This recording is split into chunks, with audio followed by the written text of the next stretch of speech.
Hello student, कैसे हैं आप। मैं हूं कोमल शेखावत और आज हम पढ़ेंगे डिस्कवरी ऑफ प्रोटॉन्स। तो पिछली वीडियो में हमने देखा था कि इलेक्ट्रॉन्स के बारे में, इलेक्ट्रॉन्स की कैसे डिस्कवरी हुई, हमने एक्सपेरिमेंट के थ्रू समझा। फिर हमने मिल्टन ऑयल ड्रॉप एक्सपेरिमेंट करा जिसमें हमने इलेक्ट्रॉन के चार्ज की वैल्यू फाइंड आउट करी।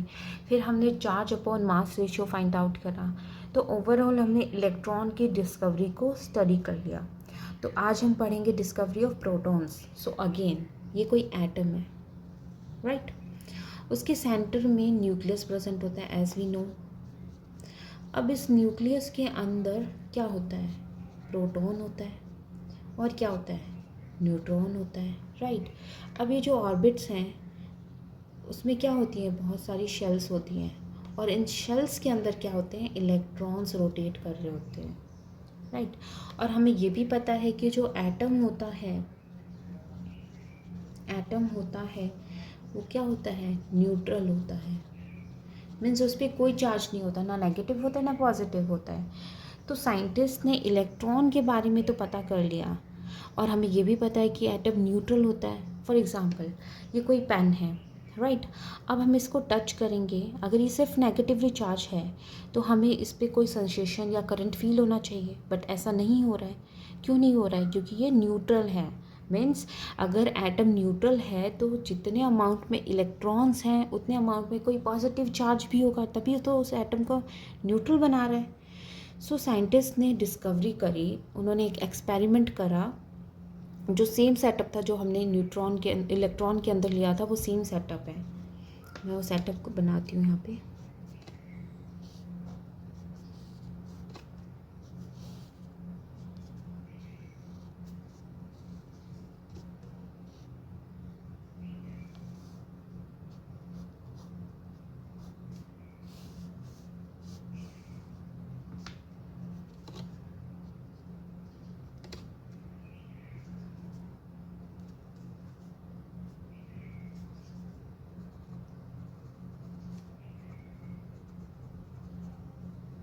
यहाँ पे हमने क्या किया, सेम सेटअप लिया, ओके।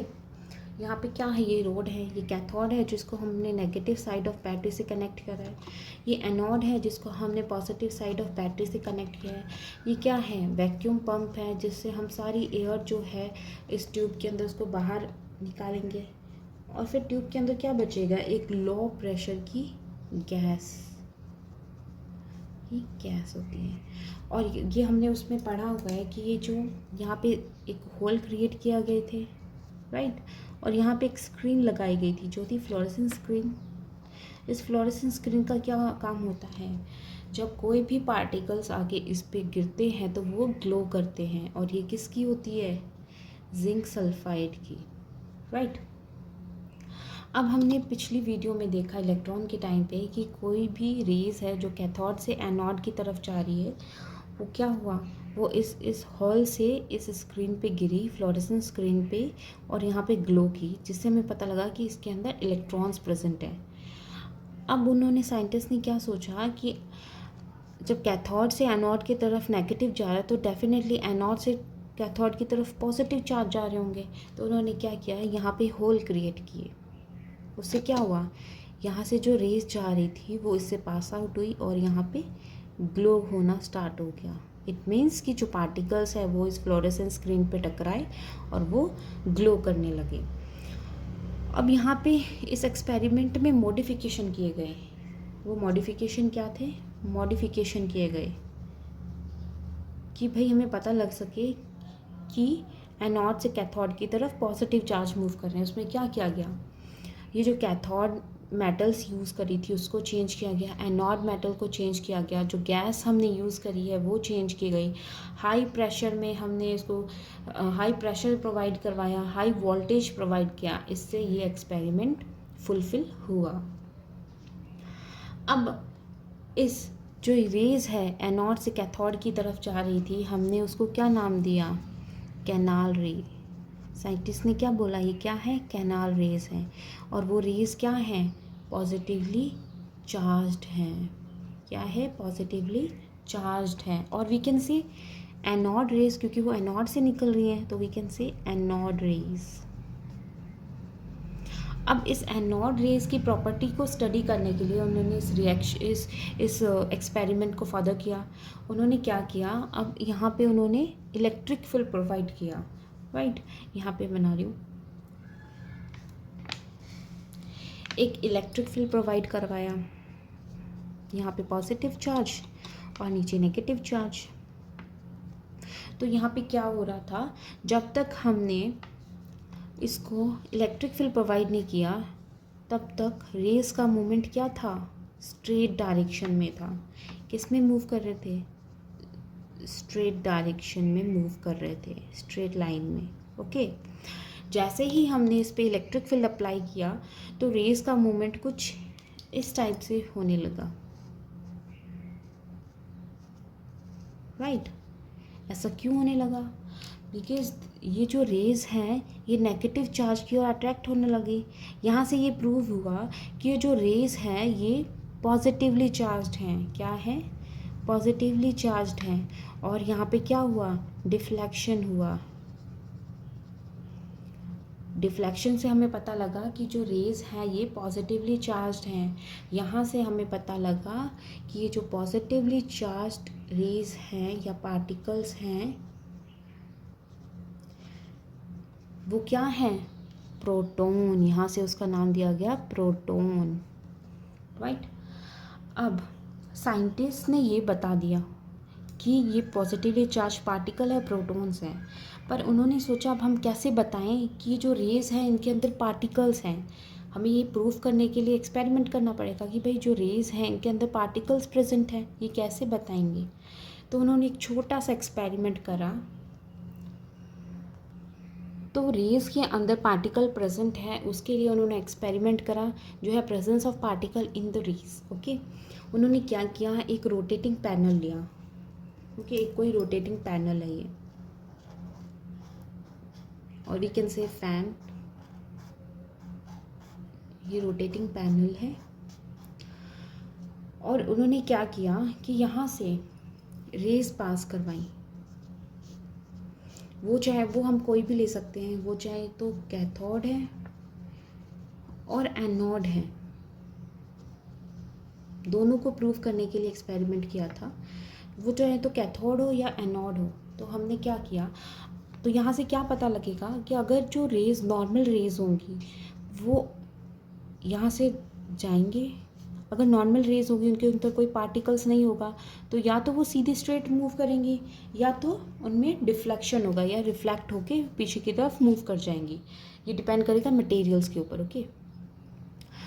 और अगर उनके अंदर पार्टिकल्स होंगे तो उनके अंदर मूवमेंट शो होगा।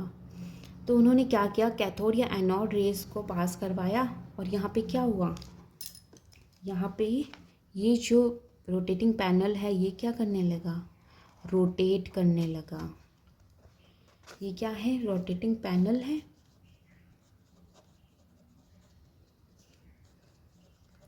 जो ये रेज़ की प्रेजेंट में मूव करने लगा, रोटेट करने लगा। इट मीन्स कि ये जो रेज़ हैं इस यहाँ से इसको कोई सॉलिड फोर्स मिल रहा है और we can say solid force मिल रहा है और we can say mechanical force और मैकेनिकल इफ़ेक्ट मिल रहा है। क्या मिल रहा है, मैकेनिकल इफ़ेक्ट, जिसके कारण क्या हुआ, ये रोटेटिंग पैनल मूव करने लगी, रोटेट करने लगी।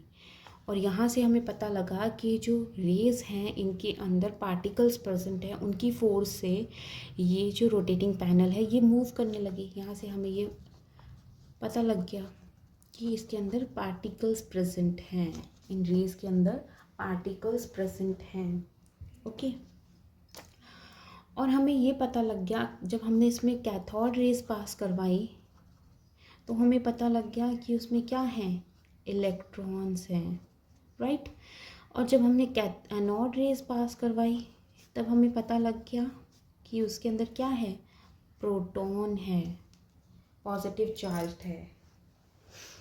और साइंटिस्ट ने क्या यहाँ से आइडेंटिफाई किया कि जितना चार्ज इलेक्ट्रॉन का है, चार्ज ऑफ इलेक्ट्रॉन्स किसके इक्वल हैं, चार्ज ऑफ प्रोटॉन्स के। और चार्ज ऑफ इलेक्ट्रॉन्स क्या वैल्यू फाइंड आउट हुई थी हमारी पिछले एक्सपेरिमेंट में? चार्ज ऑफ इलेक्ट्रॉन कितना फाइंड आउट किया था? 1.602 इंटू 10⁻⁻19 कूलम, ये फाइंड आउट हुई थी। और जब ये इलेक्ट्रॉन है तो यहाँ पे नेगेटिव आएगा। अब चार्ज ऑफ प्रोटॉन कितना हुआ? सेम अमाउंट है, तो क्या हुआ? Plus due to positively charge proton, so 1.602 into 10⁻⁻19 coulomb. यहाँ से हमें ये फाइंड आउट हुआ। अब हमें चार्ज में तो ये आइडेंटिफाइड हो गया कि इलेक्ट्रॉन का जितना चार्ज होता है उतना प्रोटॉन का होता है। तो अब क्या किया गया? मास की डिस्कवरी करेगी प्रोटॉन की। अब उसमें हमने क्या देखा वो हम स्टडी करते हैं। तो जब मास की डिस्कवरी करी गई तो हमें ये हमें फाइंड आउट हुआ कि जब हम ऑब्जर्वेशन करी प्रोटॉन में, वहाँ पे क्या हुआ? जो चार्ज अपॉन मास रेशियो है वो डिफरेंट हुआ फॉर द डिफरेंट मटेरियल्स। और हमने इलेक्ट्रॉन में पढ़ा था कि जो ये रेशियो है चार्ज अपॉन मास रेशियो वो सेम होता है सब मटेरियल्स के लिए, बट ऐसा प्रोटॉन में नहीं हुआ, वो मटेरियल के अकॉर्डिंगली चेंज हो रहा था। ओके, तो क्या हुआ? जो charge upon mass ratio depend करता है the nature of gas taken inside the discharge tube. वो जो हम मटेरियल यूज़ कर रहे हैं gas in the discharge tube उस पर डिपेंड कर रहा था। और जबकि हमने इलेक्ट्रॉन्स में देखा था उसमें वो किसी पे डिपेंड नहीं करता, मटेरियल्स पे डिपेंड नहीं करता, वो इंडिपेंडेंट होता है मटेरियल से। ये यहाँ पे हमने डिस्कवर्ड किया, यहाँ पे हमने ऑब्जर्व किया। और मास ऑफ इलेक्ट्रॉन्स क्या था? मास ऑफ इलेक्ट्रॉन्स था 9.1 इंटू 10⁻⁻31 इलेक्ट्रॉन का था kg। और यहाँ पे जो प्रोटॉन का जो मास होता है वो जो मास ऑफ प्रोटॉन है वो 1837 टाइम ज़्यादा होता है किसके? मास ऑफ इलेक्ट्रॉन के। वो कितना होता है? मास ऑफ प्रोटॉन कितना होता है? 1.67 इंटू 10⁻⁻27 kg। ये ऐसे तो ज़्यादा नहीं है, ये बहुत ही छोटा अमाउंट है, but as compare to the electron mass ये उससे ज़्यादा है। ओके, तो यहाँ से हमें पता लग गया कि जो नंबर ऑफ़ इलेक्ट्रॉन्स हैं वो किसके इक्वल हैं? नंबर ऑफ़ प्रोटॉन के। बट यहाँ पे जो मास है वो दोनों का डिफरेंट है। यहाँ पे क्या है?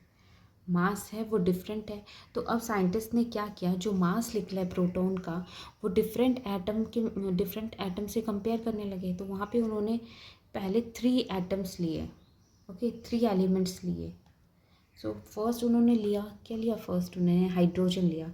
उन्होंने जो मास है प्रोटॉन का उसका कंपेयर करा दूसरे एटम्स के साथ में। तो उसमें फर्स्ट लिया उन्होंने हाइड्रोजन लिया।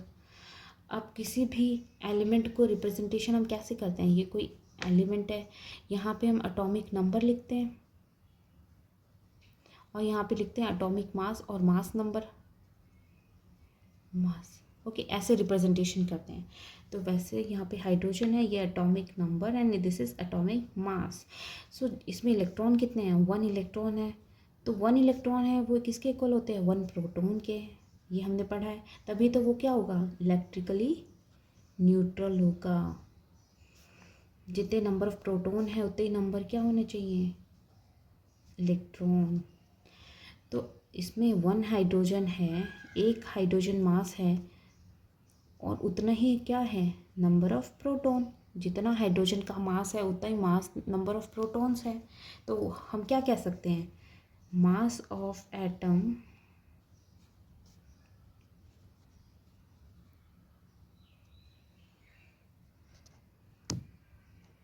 हम क्या कह सकते हैं? मास ऑफ एटम किसके इक्वल होगा? Mass of number of protons. ये यहाँ से हमने आइडेंटिफाई करा।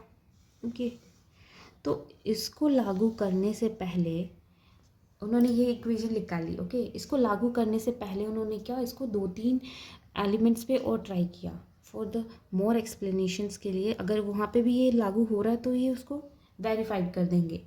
तो उन्होंने सेकेंड एलिमेंट लिया हीलियम के ऊपर ही। सेकेंड क्या लिया? हीलियम। हीलियम लिया।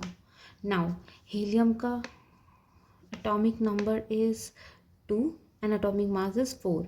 तो यहाँ पे इलेक्ट्रॉन्स कितने हैं? 2 इलेक्ट्रॉन्स। इट मीन्स यहाँ पे कितने होंगे? Proton, 2 proton. तभी तो ये क्या होगा? इलेक्ट्रिकली न्यूट्रल होगा, न्यूट्रल। बट यहाँ पे हमने क्या देखा? यहाँ पे मास कितना है? Mass of atom. यहाँ पे हमने देखा मास ऑफ एटम कितना है? 4 है। इट मीन्स कि यहाँ पे मास नंबर ऑफ प्रोटॉन्स कितने होने चाहिए? इट मीन्स 4 होगा। ये क्या है? यहाँ पे होना तो 2 प्रोटॉन चाहिए थे, बट यहाँ पे कितने हो रहे हैं? 4 हो रहे हैं। क्या ऐसा हो सकता है? 4 प्रोटॉन क्या पॉसिबल है? तो फिर इन्होंने ये चीज़ एक और एलिमेंट पे ट्राई की, जो है लिथियम। उन्होंने ये एक और एलिमेंट पे ट्राई करी, फिर इन्होंने लिथियम के ऊपर इसको ट्राई किया। अब यहाँ पे क्या है? लिथियम है, उसका atomic number is 3 and atomic mass is 7। और यहाँ पे भी अगर नंबर ऑफ़ इलेक्ट्रॉन्स देखे जाए तो 3 है। अगर 3 इलेक्ट्रॉन्स है तो इक्वल टू 3 प्रोटॉन्स, यही होना चाहिए ना। अगर 3 इलेक्ट्रॉन्स है, 3 प्रोटॉन होंगे, तभी तो ये क्या होगा? इलेक्ट्रिकली न्यूट्रल होगा, राइट। बट यहाँ पे क्या है? अगर हम देखिए इसका atomic mass, mass of atom कितना है? मास ऑफ एटम कितना है? 7। इट मीन्स अगर हम इस फार्मूला के देते तो mass of number of protons यहाँ पे कितना है? कितना होगा? 7। ये पॉसिबल है? ये अगर पॉसिबल है तब ये इक्वेशन गलत है, राइट। अगर 7 प्रोटॉन होगा और इसमें 3 इलेक्ट्रॉन्स है तो यहाँ पे क्या होगा? चार्ज जनरेट होगा। ये पॉसिबल नहीं होगा। अगर चार्ज जनरेट होगा तो ये पॉसिबल नहीं होगा। तो यहाँ से क्या कंक्लूज़न निकाला? तो साइंटिस्ट ने देखा, देखो हीलियम में आते हैं। हीलियम में 2 इलेक्ट्रॉन्स हैं, राइट, 2 इलेक्ट्रॉन्स हैं। और यहाँ पे कितने प्रोटॉन हैं? 4 प्रोटॉन हैं। यहाँ पे हमने 4 प्रोटॉन बना दिए, राइट। अब ये इलेक्ट्रॉन है, ये इसके साथ में अटैच्ड हुआ, इसको कैंसिल कर दिया। ये इलेक्ट्रॉन इस प्रोटॉन के साथ में अटैच्ड हुआ, इसको कैंसिल आउट कर दिया। बट यहाँ पे 2 प्रोटॉन और भी हैं। अगर 2 प्रोटॉन और है तो इस पर क्या होगा? चार्ज जनरेट होगा। इट मीन्स यहाँ पे He2+ होगा, जो कि पॉसिबल नहीं है। तो साइंटिस्ट ने क्या यहाँ से आइडेंटिफाई किया कि यहाँ पे कोई न्यू एलिमेंट प्रेजेंट है, कोई न्यू पार्टिकल प्रेजेंट है, कोई अदर पार्टिकल प्रेजेंट है। अदर पार्टिकल है जिसका मास ऑफ, जो उसका मास है वो किसके इक्वल है? उसका मास ऑफ प्रोटॉन के इक्वल है। और क्या है? बट वो न्यूट्रल है। क्या है वो? न्यूट्रल है, राइट। तो साइंटिस्ट को यहाँ से पता लग गया कि कोई न्यू पार्टिकल है एटम के अंदर, जिसका जो मास है वो किसके इक्वल है? मास ऑफ प्रोटॉन के।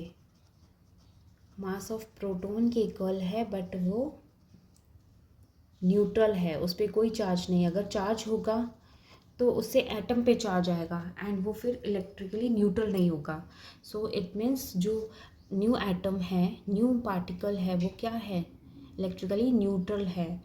और इस न्यू पार्टिकल को, जैसे कि हमने देखा हीलियम में 2 4, राइट, 2 इलेक्ट्रॉन्स हो गए, 2 प्रोटॉन्स हो गए। अब इसमें जो एक्स्ट्रा है वो क्या हुए? एक्स्ट्रा क्या निकला? यहाँ पे 2 एक्स्ट्रा क्या निकला? न्यूट्रॉन। 2 एक्स्ट्रा न्यू पार्टिकल्स निकला यहाँ पे, ओके। उसका क्या नाम रखा गया? न्यूट्रॉन। तो यहाँ से क्या हुआ?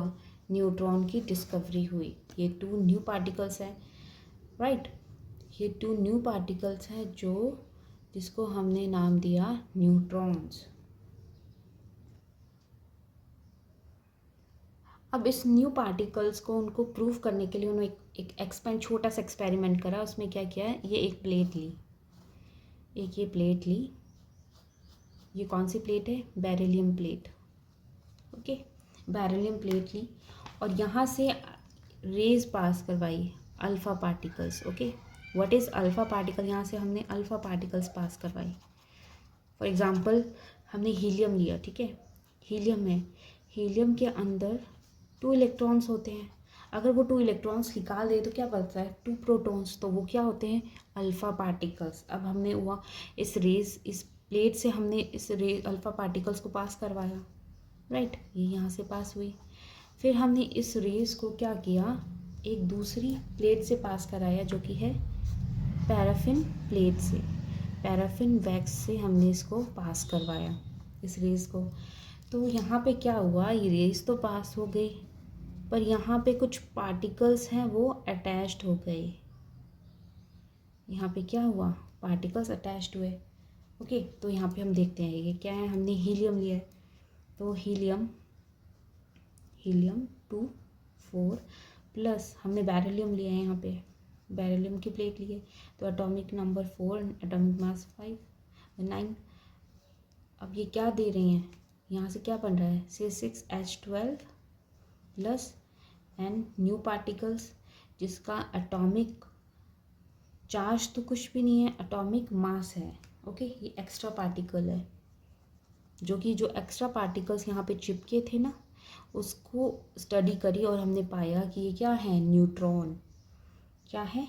न्यूट्रॉन। एक्स्ट्रा पार्टिकल है और we can say neutron, right. अब यहाँ पे देखो 2 + 4 6, राइट, ये 0। तो यहाँ पे क्या हो रहा है? Law of conservation of mass valid हो रहा है। अब ऊपर देखो 9 + 4 कितना होता है? 13, 12 + 1 13। यहाँ पे भी क्या हो रहा है? Law of conservation of mass valid हो रहा है। इट मीन्स कि जो न्यूट्रॉन होते हैं उसका चार्ज कुछ भी नहीं होता है, चार्ज 0 होता है और मास में वो कंट्रीब्यूट करते हैं, राइट। ये चीज़ हमें यहाँ से पता लगी। तो हमें फाइनल कंक्लूज़न क्या मिला? यहाँ से हम देखते हैं हमें फाइनल कंक्लूज़न क्या मिला। फाइनल कंक्लूज़न यहाँ से हमें क्या मिला कि जितने नंबर ऑफ़ इलेक्ट्रॉन्स हैं उतने ही नंबर ऑफ़ प्रोटॉन्स हैं, राइट। हमने देखा जितने नंबर ऑफ़ इलेक्ट्रॉन्स निकले उतने ही नंबर ऑफ़ प्रोटॉन्स हैं, और जितने नंबर ऑफ़ इलेक्ट्रॉन है प्रोटॉन है वो किसके इक्वल है? एटॉमिक नंबर के। तो किसके इक्वल है? एटॉमिक नंबर के। और हमें क्या पता लगा कि प्रोटॉन के साथ में एक अदर न्यू पार्टिकल होता है जो होता है न्यूट्रॉन। वो किसके इक्वल होता है? एटॉमिक मास के,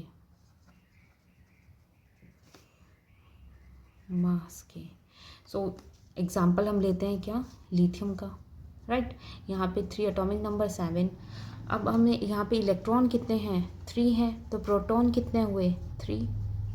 तो अभी हम फॉर्मूला देखते हैं, proton plus other neutron is equal to atomic mass. So atomic mass कितना है? यहाँ पे प्रोटॉन हुए 3, न्यूट्रॉन हमें पता नहीं है, then atomic mass is 7। So n is equal to 3 minus is equal to 4. So here we get 4 neutron. तो यहाँ पे ये न्यूट्रॉन की डिस्कवरी बहुत ही इम्पॉर्टेंट है, क्योंकि अगर ये नहीं पता लगता तो हमें ये पता नहीं लगता कि प्रोटॉन, ये एक्स्ट्रा प्रोटॉन, हमने ये आइडेंटिफाई किया था कि जितने नंबर ऑफ़ इलेक्ट्रॉन होते हैं उतने ही प्रोटॉन होते हैं। तो ये जो एक्स्ट्रा जो पार्टिकल है वो क्या है? तो ये बहुत ही इम्पॉर्टेंट डिस्कवरी है। और जो न्यूट्रॉन की डिस्कवरी है वो किसने करी थी? जेम्स चाडविक ने करी थी इन 1932 में। ये डिस्कवरी करी थी, बहुत इंपॉर्टेंट डिस्कवरी थी। सो यहाँ पे हमने इलेक्ट्रॉन, प्रोटॉन एंड न्यूट्रॉन्स के बारे में पढ़ लिया है। अब हम नेक्स्ट वीडियो में चैप्टर का नेक्स्ट टॉपिक पढ़ेंगे। For now this is it.